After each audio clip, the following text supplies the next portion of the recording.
Ayahku adalah dewa perang. Bab 175. Jika bukan karena kakek, bahkan jika kamu bisa bertahan sampai sekarang, kamu akan tetap berada di kursi roda selama sisa hidupmu.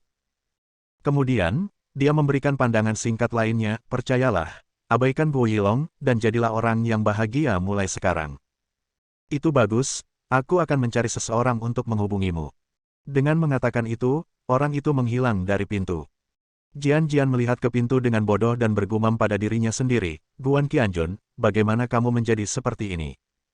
Apakah kamu membual, atau kamu benar-benar?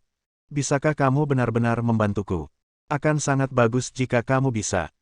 Namun, meskipun menurutku kamu kebanyakan menyombongkan diri, aku juga sangat senang. Ini cukup untuk menunjukkan. Kamu memiliki aku di hatimu.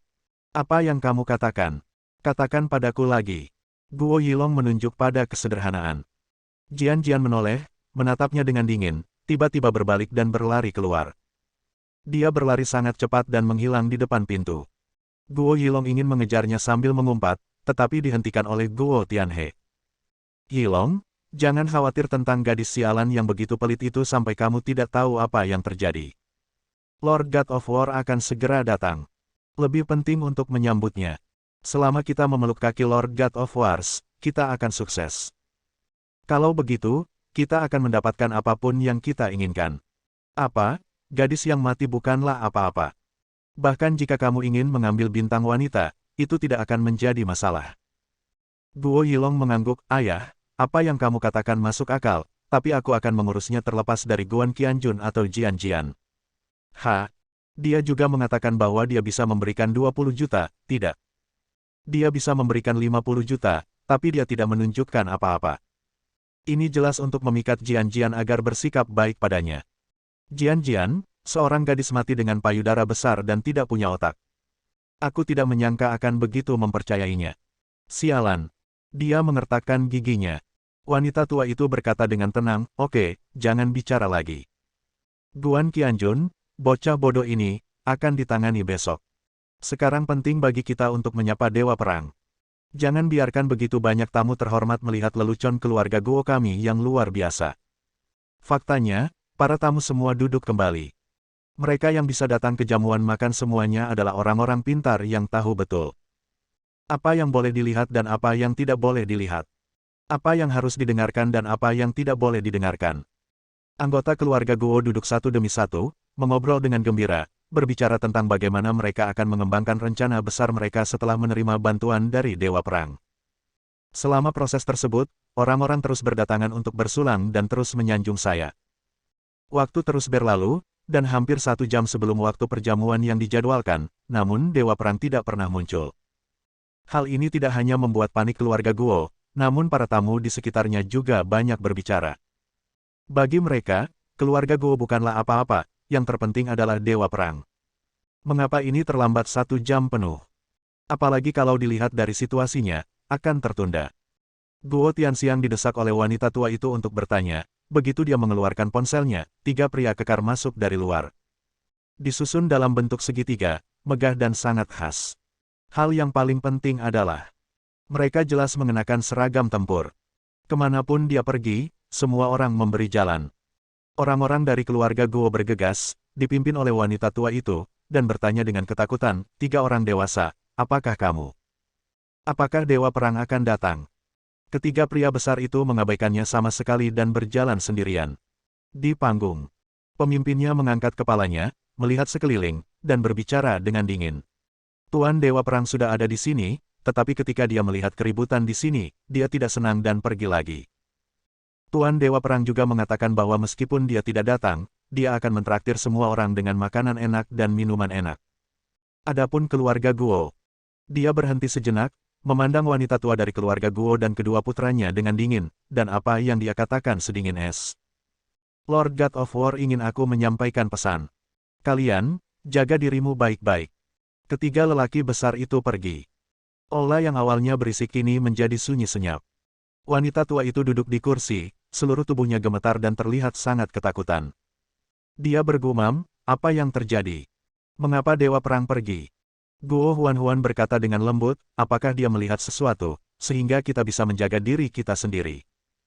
Wajah Guo Yilong juga sangat jelek, dan itu menunjukkan ketakutan yang mendalam. Mari kita jaga diri kita sendiri. Ini bukan hal yang baik. Keluarga Guo. Bagaimana kita telah menyinggung Dewa Perang? Tiba-tiba, Guo Tianxiang membanting meja dan mengertakkan giginya. Saya mengerti, itu semua Guan Qianjun sialan. Saat dia berdebat dengan kita, Dewa Perang juga datang, dan dia melihat pemandangan ini. Tentu saja dia sangat tidak senang. Guan Qianjun, keluarga Guo kami telah sangat menderita karenamu sekarang. Kamu pantas mati, aku akan menangkapmu dan menghancurkanmu menjadi abu. Yang lain juga mengertakkan gigi dan berteriak dengan marah, berteriak bahwa mereka ingin mengupas kulit Guan Qianjun, mengambil tulangnya, dan menguras seluruh darahnya. Biarkan dia mati dengan sangat menyedihkan. Ketika para tamu melihat bahwa keluarga Guo telah menyinggung Dewa Perang, mereka langsung menganggap mereka sebagai Dewa Wabah, segera mengoleskan minyak ke sol mereka dan segera melarikan diri. Wanita tua itu segera meminta seseorang untuk menghentikannya dan mencoba menghiburnya, tetapi tidak berhasil sama sekali. Kamu keluarga Guo benar-benar tidak berdaya. Kamu tidak menghargai kesempatan sebaik ini, dan kamu menyinggung Dewa Perang. Tunggu saja sampai dia dimusnahkan dari 4 keluarga besar olehnya. Jangan menganggapmu sebagai keluarga keempat. Salah satu keluarga besar, tapi bagi Dewa Perang, dia hanyalah sampah. Selama dia memamerkan kekuatannya, keluarga Guo mungkin tidak akan bertahan besok. Sangat menyedihkan. Kita mungkin tidak akan memiliki orang seperti keluarga Guo di kota Lanshan di masa depan. Para tamu terhormat yang awalnya saling menyanjung, kini menambah hinaan dan menikmati kemalangan orang lain. Wanita tua itu menjadi pucat karena marah. Guo Zixing relatif tenang, duduk di kursi sambil minum teh, menggelengkan kepala dan mendesah. Ini adalah hati manusia, ini adalah hati manusia. Wanita tua itu berteriak kepadanya, bukan serigala bermata putih yang kamu ambil yang menyebabkan kerusakan. Dia sudah lama tidak baik hati. Ketika dia melihat keluarga Guo kita memiliki peluang bagus, dia hancurkan. Dia benar-benar serigala bermata putih terbaik di dunia. Saya belum pernah melihat pria berhati serigala seperti itu. Orang tua itu menggelengkan kepalanya, wajahnya masih tenang, namun menunjukkan sedikit kesedihan. Dia berkata dengan tenang, saya pikir Anda semua salah. Qianjun jelas bukan orang seperti itu dan tidak akan pernah melakukan hal seperti itu. Apalagi menurut saya momentumnya sangat berbeda dari sebelumnya. Saya masih merasa, dia adalah. Petik 2. Dia tidak melanjutkan, tapi memiliki senyuman yang tidak bisa dimengerti di wajahnya. Jian berlari ke taman dalam satu tarikan napas, tapi kemanapun dia memandang, Guan Qianjun tidak terlihat. Dia sangat kecewa dan tidak bisa menahan tangis ketika memikirkan semua hal di masa lalu. Setelah mencari beberapa saat dengan putus asa, dia dengan enggan keluar. Di jendela setinggi langit-langit di lantai 18 sebuah gedung tinggi, Guan Qianjun merasa sedikit sedih ketika dia melihat sosok kesepian itu pergi. Tiba-tiba, terdengar suara seperti susu dari samping, hei. Apakah kamu menyukainya? Ada juga anak anjing yang menggonggong 2 kali. Ini memalukan. Guan Qianjun menoleh untuk melihat wajah kecil yang penasaran dan khawatir. Bab 176. Lao Guan mengangkat tinju, dengan lembut menutup mulutnya, dan terbatuk 2 kali. Tepat ketika dia hendak mengatakan sesuatu, Qian sudah memalingkan muka dan sedang bermain dengan Wang Cai di tangannya sendiri. Sambil bermain, dia berkata dengan santai, kamu juga orang yang dewasa. Kamu harus tahu cara melindungi reputasimu dan tahu cara memilih. Kamu tahu, cakar beruang dan ikan. Kamu tidak bisa memakannya bersama-sama. Atau dia akan diracuni dan mati. Guan Qianjun, Dia berkeringat banyak. Qian bertanya lagi, ngomong-ngomong, kamu bilang kamu akan memberi bibi singkat itu 50 juta, apakah kamu serius? Guan Qianjun, ini. Qian melanjutkan dengan santai, 50 juta, menurutku tidak. Berapa banyak yang kamu tahu, tapi kamu tahu bahwa kamu bisa membeli banyak makanan dan pakaian enak, setidaknya kamu bisa menghidupiku sampai aku menyelesaikan kuliah. Guan Qianjun, ini. Qian, hadiah untuk bibi Feixue sudah cukup kan? Kamu dapat memiliki lebih banyak, bisakah kamu membeli villa yang besar? Guan Qianjun, rompinya basah. Qian menoleh untuk melihatnya dan menghela nafas, ya ampun. Lupakan saja, aku terlalu malas untuk memberitahumu. Bagaimanapun, aku yakin kamu adalah orang yang dewasa dan kamu akan tahu cara mengendalikan diri. Bibi, sungguh sial. Ketika kamu bertemu bajingan, jika kamu melakukan apa yang kamu bisa, bantu saja dia. Aku tidak akan mengatakan apa-apa lagi, dan aku tidak akan berbicara dengan Fei Xue. Guan Qianjun akhirnya berkata, menghela nafas lega. Tiba-tiba saya menyadari bahwa dia memang putri saya, ini terlalu dewasa sebelum waktunya. Semuanya dikatakan dengan jelas. Selanjutnya, terjadi sesuatu yang mengejutkannya. Qian bertindak tanpa ekspresi, ngomong-ngomong, saya memperkirakan Bibi Jianji akan segera menelepon Anda dan meminta bantuan. Anda bilang Anda akan memberinya 50 juta, dan Anda akan menjadi penyelamat hidupnya. Bersiaplah untuk menjawab telepon. Begitu dia selesai berbicara, telepon berdering. Guan Qianjun mengeluarkan ponselnya dan melihatnya, dan tiba-tiba merasa sedikit menyeramkan. Itu benar-benar panggilan singkat untuknya. Jika Anda bijaksana dan bijaksana, semuanya akan menjadi seperti dewa. Guan Qianjun tiba-tiba menyadari bahwa dia belum pernah mengagumi siapapun sebelumnya, tetapi sekarang dia mengagumi putrinya sendiri.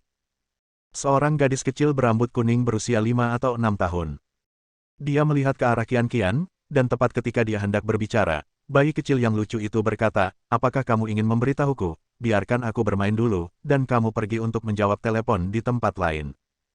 Jika kamu mau katakan saja, silakan. Namun, aku akan meremehkanmu. Bung. Guan Qianjun, ini. Dia benar-benar memiliki tipe ini niatnya, tapi setelah dilempar seperti ini, bagaimana dia berani mengatakannya? Kata-kata seperti itu keluar. Dia dengan cepat berkata, bagaimana saya bisa mengatakan itu? Saya hanya ingin memberitahu Anda apakah saya harus menjawab panggilan telepon ini. Dia berkata, merasa sangat bersalah. Bayi kecil yang lucu itu mendengus lagi, sungguh palsu. Bukankah hati nuranimu jarang sakit? Guan Qianjun, ini. Merasa sedikit ingin menangis. Apakah lebih baik menjawab telepon atau tidak? Ambillah. Qianlah yang mengambil keputusan untuknya, jika kamu tidak menjawabnya, Bibi Jianji akan sangat cemas sampai mati. Aku merasa dia dalam masalah, dan pacarnya tidak akan melepaskannya. Mungkin, dia mencoba menangkapnya. Guan Qianjun menjawab telepon. Di sisi lain, memang terdengar suara singkat dan penuh kepanikan. Qianjun, sesuatu yang buruk mungkin terjadi padaku. Aku ingin merepotkanmu dengan sesuatu. Jika aku baik-baik saja, aku akan mengirimimu pesan pada jam 10 untuk melaporkan bahwa aku aman. Jika terjadi sesuatu padaku, bisakah kamu datang ke Selebriti Villa 06 menyelamatkanku? Itu adalah kediaman keluarga Guo Yilong. Dia memaksa orang tuaku untuk membawaku ke sana, karena takut. Pada titik ini, dia tidak bisa ayolah, tapi yang keluar dari nada bicaranya adalah panik. Guan Qianjun sangat tenang, oke, jangan khawatir, kamu akan baik-baik saja. Daripada hanya 2 juta, saya akan memberi kamu 50 juta. Ringkasnya, ini. Dia menghela nafas, Qianjun, tolong, berhenti bertele-tele, kamu membuatku khawatir, dan aku masih mempunyai tabungan. Saat aku menyelesaikan masalah ini, aku akan membawamu ke psikiater, jika tidak ada yang berhasil. Aku akan membawamu ke rumah sakit jiwa. Singkatnya, aku akan bertanggung jawab untukmu. Kudengar istrimu sudah meninggal. Tidak mudah bagi seorang pria dewasa untuk membesarkan seorang bayi perempuan, dan kamu tidak memiliki pekerjaan. Tidak dapat dipungkiri bahwa tekanan psikologisnya akan sangat besar. Jika Anda tidak keberatan, saya dapat membantu Anda merawat anak-anak, jangan khawatir. Saya masih seorang gadis muda. Meskipun saya berpacaran dengan Guo Yilong, saya tetap berpegang pada garis pertahanan terakhir. Pada akhirnya, suaranya menjadi seperti nyamuk. Guan Qianjun, ini.